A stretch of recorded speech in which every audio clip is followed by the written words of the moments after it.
Aloha! Aloha from not so sunny Kauai, you know. Here on Kauai, it's one of those little blustery days, you know. Sometimes you'll see the sun and sometimes not, but it's still beautiful Kauai. And everything is green out there, and the gardener is just watering it right now. That's what's happening, he's watering it. We're a little bit tired of the watering, don't get me wrong, but we know it needs to be watered. So I'm here, oops, I forgot something. There's no one here to lay me, and so I must lay myself in honor of me and in honor of all of you. Okay. So, you know, a lot of us are celebrating Kay this week. Kay's birthday, and you know, her arrival and departure weren't that far apart. But you know, one of the reasons I'm here is because Kay gave us all some wonderful tools to use to work on this spaceship we call the human body. And the emotional freedom technique is one of them. And so, you know, it works. Kay brought it back from Dr. Callahan when it was in its infancy. And that work has not done anything but grow until it's phenomenal. And the Ortners are just incredible putting it out. And we have our own Stacy Hornborough. She did the course on management, and she worked with Kay. I think they worked together and were friends for quite some time. But my experience, let's get back to my experience. You know, actually it was November of last year. I was at a senior, senior health fair, and we were playing ukulele on the program. Well, it was early in the morning, early for me at any rate. It was about 9:30, and I had my coffee, but I hadn't had anything to eat yet. And so I'm wandering around looking for something to eat, and I see these ladies over there, and they have all these cookies out on the table. And I like walk over and I say, oh, you know, like, how can I get some of those cookies? And they said, you have to take a blood test, you know. And I'm like, you mean you gotta stick a needle in me so I can eat? Well, we'll get back to the needles and the sticking a little bit later. But they said, yeah, and so they actually talked me into it, and I had a blood test. And then the results of that blood test came back. My blood sugar was running very close to 400. And that was on after an overnight fast. So I went to the doctor, and the doctor said, you know, she says, what we can do about this. She gave me my options, you know, pills, shots, whatever. And I said, no, you know, I said, I'm going to get this under control by diet, and I don't want to be shot, you know. And so it's been about 3 months then, and I've been working on that. Now you know, I haven't taken the tapping that much into it. The tapping I do whenever emotion comes up, whenever I can find something to tap on. I use it as a tool in my daily life. But then came the Tapping Conference 2011, the ETF Freedom Conference. And, you know, I had been struggling with my dieting. I was trying to change the way I eat, but I've always been a seafood guy. You know, I seafood and I eat it. You know, and changing that was being very difficult for me. I got my blood level down to about 150 or so, and when I was struggling, I couldn't seem to get it any lower than that. So the ETF conference, it's EFT, Emotional Freedom Technique Conference came up. And I made a commitment that I would go through that conference since they were offering it for free anyhow, you know. And it seems to be my really slow time of month. Don't have much business, so I got a lot of time to do art. And I'm starting to do a lot of videotaping right now, which is what this is all about. But at any rate, I was really struggling there, and I was really, you know, like beginning to doubt of whether I could do that. And the indignity of sticking myself in my fingers twice a day was just beyond reproach, you know. And so I can really empathize with those people who, you know, have to do it with insulin. My brother's one of them, you know. And perhaps it's one of the first times in my life that I can really empathize with him.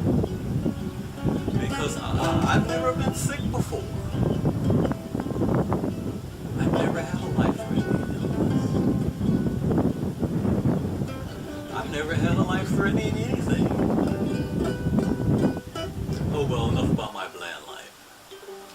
At any rate, the EFT conference took me into tapping for 2 hours a day. Now there were some of the tappers that, you know, I didn't like their delivery. Stacy Hornbrook, though, as I said, she worked with Kay before. I listened to her, and she was incredible. Stacy works with athletes, and so she gets into the body on such an nth degree that it's incredible. And so about the third day of that, and that was really probably last Wednesday or Thursday. And you know, at the same time, when I go for walks, I'm listening to Deepak Chopra. You know, and I forget that one of his miracles books where he gives all the sutras and stuff. And a lot of you know, because I put up videos of me walking out of Lidgate, that I walk out of Lidgate all the time. And so I actually set up a routine where when I would have a foot strike and feel that vibration through my body, I would immediately go to, I deeply love and appreciate myself. I deeply love and appreciate myself. I deeply love and appreciate myself. And I did a hook in so that my feet I would have that rhythm in my head every time my feet hit the ground. I deeply love and appreciate myself. I deeply love and appreciate myself. And that's kind of like playing the ukulele, you know, if you practice it, then after a while it just goes off, and when your feet hit the ground and you're vibrating up, you already know those points that you have connected it into by doing the tapping while you were doing that. So you know that you have a mind-brain connection. And so, but I did the tapping, and then, so I was walking down a Lidgate listening to Deepak Chopra, and I got in the car, and I went up to the overlook, up by the Queen's Bell, looking down over the Waialua River. I'm sitting there in my car, and just thinking, looking at the river, and something came up about my sugar diabetes. And of course, I've been tapping 2 hours a day, you know. And my tapping is just, I'm the tapping king, boy, I can tap. And if I ain't tap, I hook it up to something else, you know, so that my tapping is going off. So I was up there, and I had a thought about Kay. And I realized that I had some anger about that.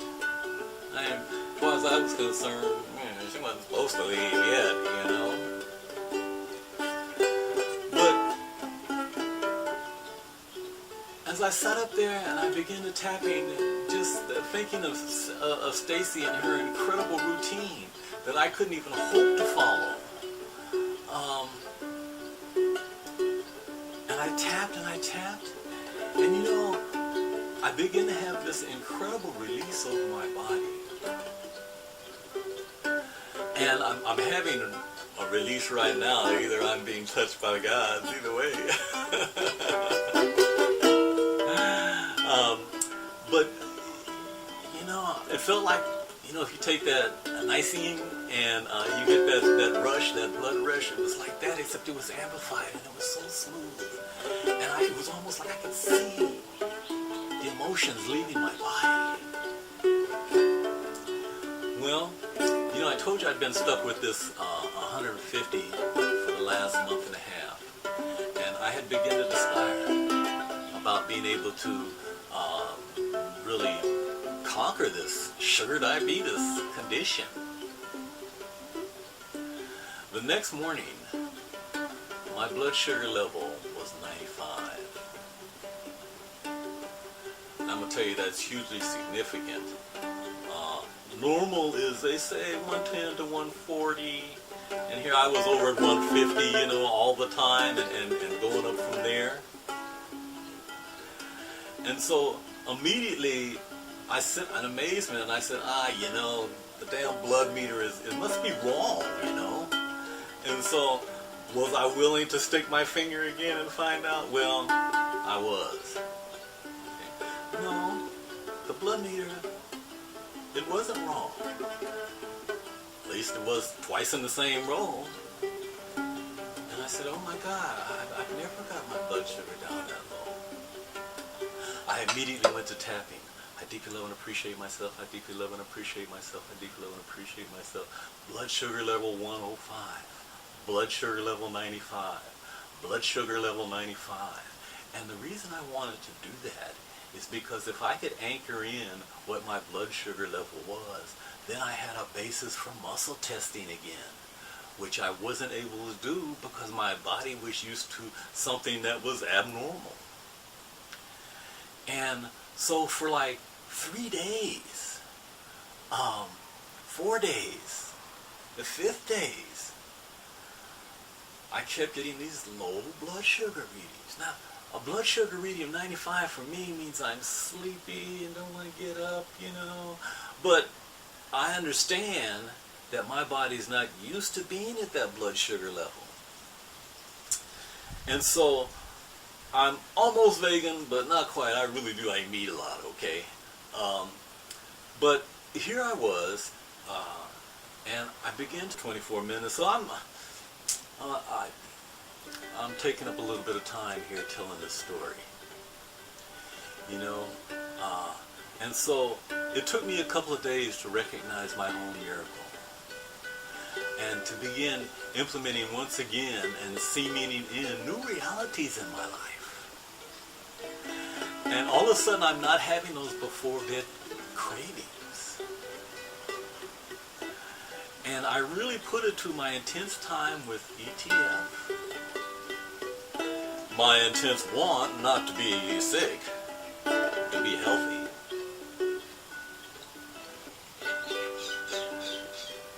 This is what I wanted to share with you guys. You know? And